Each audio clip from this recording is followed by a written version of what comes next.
Hi all, today I'm going to be working on quiz 2. Oh, that went out of focus. Let me try one more time. I'm going to be showing you the key to quiz 2, which covers chapters 12 and 13. So here we go. The first question asked how to transform this group into this group. So when I see this and I try to think about what reaction this could be, this is not focused. There we go. When I see this and I think about what reaction this could be, I go down my list. I'm like, is this chapter 1, acid bases? I go through all those. I have a hint that it's probably going to be from chapters 12 and 13 based on the fact that that's the chapters that the quizzes are on. So this is probably either an addition reaction or a reaction of alcohol. Well, one of the reactions of alcohols that we mainly focused on in chapter 12 is oxidation, but I can also kind of narrow it down to that based on the fact that we go from 1 bond to oxygen to 2 bonds to oxygen. Also an oxidation in okay. So whenever I see a primary alcohol, I know it gets oxidized if you add an oxidizing agent to an aldehyde. There's 2 hydrogens here. So you take one of those bonds to hydrogen, you're going to lose that and it'll bond to oxygen, but you still have a hydrogen left.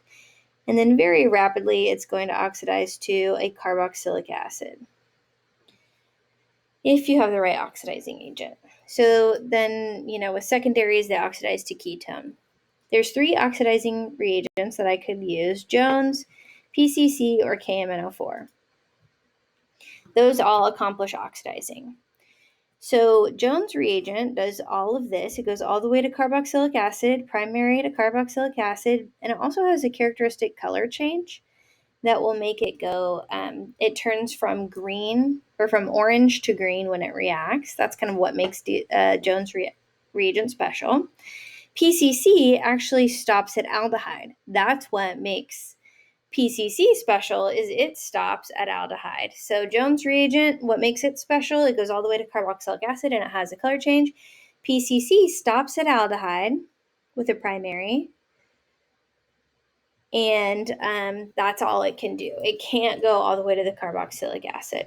KMNO4 does the same as Jones reagent, but what makes KMNO4 special is it also reacts with double bonds, and when it's hot and cold, it acts weird. So that's kind of how I characterize oxidizing agents in my mind. If I see an oxidation reaction, I'm asking myself, if it's a secondary alcohol, it always will go to a ketone. So if it's a secondary alcohol, I can use PCC, Jones, or KMNO4, but KMNO4 I have to check and make sure it doesn't have a double bond to also react with. If it's a primary alcohol, I'm looking, does it go to an aldehyde or a carboxylic acid? Well, in this case, there's an implied hydrogen here. It's kind of tricky, but that means this is an aldehyde. It goes from a primary alcohol to an aldehyde. So that means that this reaction must be Jones reagent. And then if it goes to a carboxylic acid, there's double bonds. You have to use, oh wait, did I say Jones? You have to use PCC. I'm suddenly worried I said the wrong thing. So just to start over, Jones reagent has a color change, and it's good to use if there's other double bonds present. PCC stops at aldehyde. That's what makes it special. And KMNO4, it goes all the way to carboxylic acid, just like Jones reagent for a primary, but it also reacts with double bonds. So you have to check for that. And it reacts differently if it's hot or cold. So I kind of group, whenever I'm doing a reaction, I ask myself, are there double bonds? And how's my primary alcohol acting? And that's how I decide which of these 3 reagents to use, if that makes sense. Okay, so in this case, it goes from a primary alcohol, this is a primary alcohol, to an aldehyde. So that is my clue that it must be PCC. So if you put an oxidizing agent, I gave half credit because that showed me you knew what the reaction was, but I didn't give full credit unless you said PCC because that's the only one that stops at an aldehyde. Okay. Next question is it says, draw the resonance structure of what happens after you treat the thing with chlorine. there's a lot of words that basically said that a radical is formed. So some people got confused by all of that language and thought that the question was asking for what's the next step in this reaction, but actually the question was, if you read it all the way, said to draw the resonance structure, circle which would be the most stable of the two resonance structures, so which one's the highest contributor. So that's what we're looking for. Draw the resonance. 2, circle the most stable. And 3, you have to draw your arrows to get full credit. So that's what we're looking for here, is for you to draw the resonance structure, circle the most stable, and draw your arrows. So whenever I'm doing resonance structures, I always look for the area of highest electron density. And in this case, I know this is allylic. So we kind of know how allylics behave because we've had a lot of them already in class and in other practice problems. So for a radical resonance structure, the radical is going to react with one of the electrons from the double bond over here. There's 2 electrons in this double bond. So if the radical steals 1, then there's 1 left behind. And that 1 is going to go hang out on this carbon. So the resonance structure looks like this. So that should be familiar to you when we had an allylic radical before. It looked like this. That was supposed to be a single barbed arrow. And this was the resonance structure. Now, I think what some people got confused on was there were other places you could have gone. So I drew my arrows on the original, but some people drew the radical moving over here. But this already has 2 bonds to hydrogen. And one of the main rules of drawing resonance structures is you're not moving atoms, you're only moving electrons, right? So if this radical were to react over here, what would actually occur is this hydrogen radical would be formed. And I'm not saying that's not possible. That is possible. You know, that could have happened. But what that would have been is then a reaction, not resonance. So you always have to make sure when you have resonance structures that you're not moving somewhere that you have to move atoms. That's one of the big rules of resonance structures. So make sure that you have resonance structures down to know that, you know, we can't be moving atoms.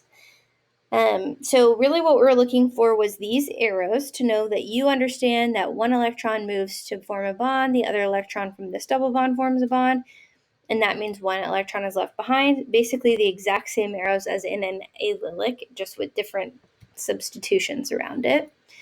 And then, do you know which one's the most stable? Well, this is a secondary with resonance, and this is a tertiary with resonance. And we talk about resonance in radicals. The most stable is tertiary, secondary, and then primary is way down there. But all of these are better with resonance. So it's like resonance tertiary is better than tertiary, is better than secondary, like that.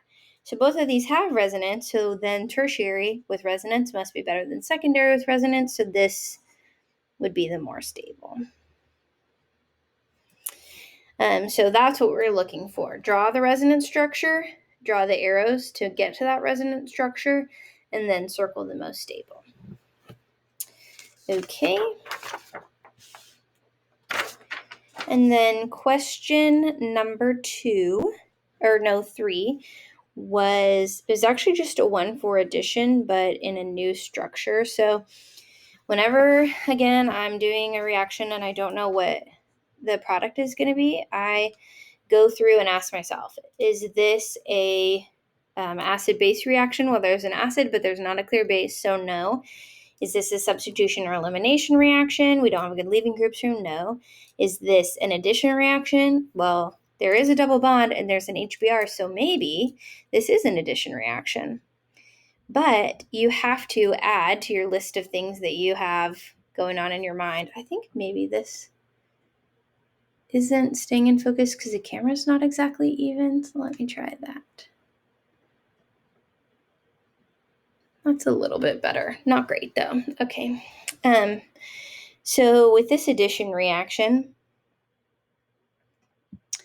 there's conjugation involved. So that's chapter 8, yes, but also you need to know from chapter 13 what's going on.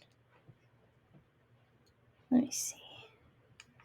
Sorry, it's driving me crazy. And some students said they couldn't see my answers because it wasn't in focus. So I want to just make sure. So not only is this an addition reaction from chapter 8, but it's also in conjugation. So you have to take that into consideration. So the first step, as always, anytime there's any double bond in an acid, is the electron-dense double bonds will attack. The hydrogen adds out here and a carbocation is formed. Now, one of two things could happen. One of the things that could happen is the Br minus that was made from this first step could come in and attack. And that would give you just a regular old addition reaction that you learned in chapter 8. This is a 1,2 addition because it added on positions 1 and 2. Ugh, this focusing issue is driving me nuts. Okay, there we go. Now, the other thing that could happen is a resonance structure could form. When you have this, I'm not drawing the hydrogen because it's implied, the electrons will fill in here and you'll get a positive charge there and a double bond that forms over here, and you still have your methyl group that was there in the first place. So a hydrogen has added and the positive charge is over here. So if you have 1, 2, 3, and 4, the positive charge is now at position 4. And your Br minus that you generated in this first step then would attack there. And so that's your, it attacks at position 4, so there's a bond there. That's your 1,4 addition. So if it attaches the hydrogen here and the bromine here, that's 1,2. If it attaches the hydrogen here and the bromine here, that's 1,4. So basically 2 different things could happen from this structure. Either it just adds in a 1,2 or a resonance structure occurs and then it adds in a 1,4. The 1,2 addition happens faster. It's kinetically favored, so without heat. And it's less stable, and you know it's less stable because look at that double bond. That's an external double bond. That's not as stable as an internal double bond. The 1,4 addition happens slower with heat and is thermodynamic. The thermodynamic favored, it's thermodynamic product. So what we're looking for is for you to have the 1,2 addition and the 1,4 addition. So now you need to add that into your mind. When you're looking at 1,2 and 1,4, or when you're looking at 1,2 addition reactions, you have to make sure your classic chapter 8 addition reactions don't get you mixed up with chapter 13. You need to check for both. Okay, and then the last question was, let's see, it had CrO3 and H2SO4, then MgBr and H3O+. Okay, so a few people have asked me how they approach multi-step reactions. And the way I approach multi-step reactions is honestly one step at a time. So I'm going to look and I'm, ask myself all the questions. Is this acid-base substitution elimination? What is this? Does this jump out to me as one? And this jumps out to me as Jones reagent. This is an oxidizing agent. I recognize that. Just right off the bat, that's the only time we've seen chromic acid. And so that tells me that this is going to oxidize. And this is a secondary alcohol. So when you have secondary alcohols, they oxidize to ketones. So my secondary alcohol right here must oxidize to a ketone in step 1. Then I look at the next one and I recognize this right off the bat as a Grignard reagent. But I'm going to group that acid in there because a lot of times our Grignard reagents make O- that needs to be protonated. So I'm guessing this acid is part of the Grignard workup. So then the next step is just a Grignard reagent. So I'm going to cover up that MgBr and draw this as a carb anion. And when we have a nucleophile and a partial positive center, that attacks and then kicks up. And we talked about how anytime you have a ketone and a nucleophile, it will attack and kick up. And that gives you an O-, which needs to be worked up to make an alcohol. Or if it has a good leaving group, and the nucleophile attacks.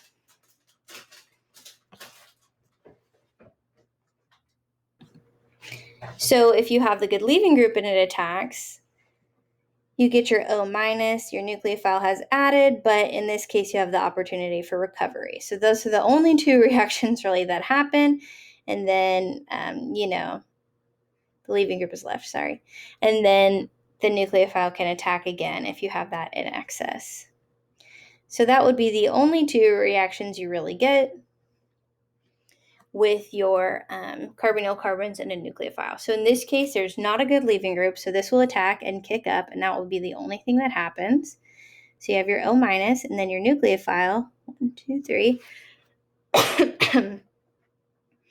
1, 2, 3. Okay, yeah, so this carbon 2 is where the bond happens between, did I draw that right? I just want to make sure. 1, 2, 3, and carbon 2 has a branch, yeah. So I always try to number, because a lot of times if you do these and you don't number, you can lose a bond between, when you're making carbon-carbon bonds, it's really easy to lose bonds. So I would stop there. And then that gives us our final answer, which is, well, it's an O minus with a methyl group, an ethyl group, and then this isopropyl group. 1, 2, 3, looks like that. And then the H plus turns this into an alcohol. So that is your final answer. Oh, was I off for that? No. Okay, I was there. Okay, so that's it for this quiz. The last question was a bonus question, and it was actually the same exact question as one of your group work questions. So that's a hint for future quizzes to pay attention to those group work questions for bonus. And I hope this helped, and let me know if you need anything else or if you need any clarification.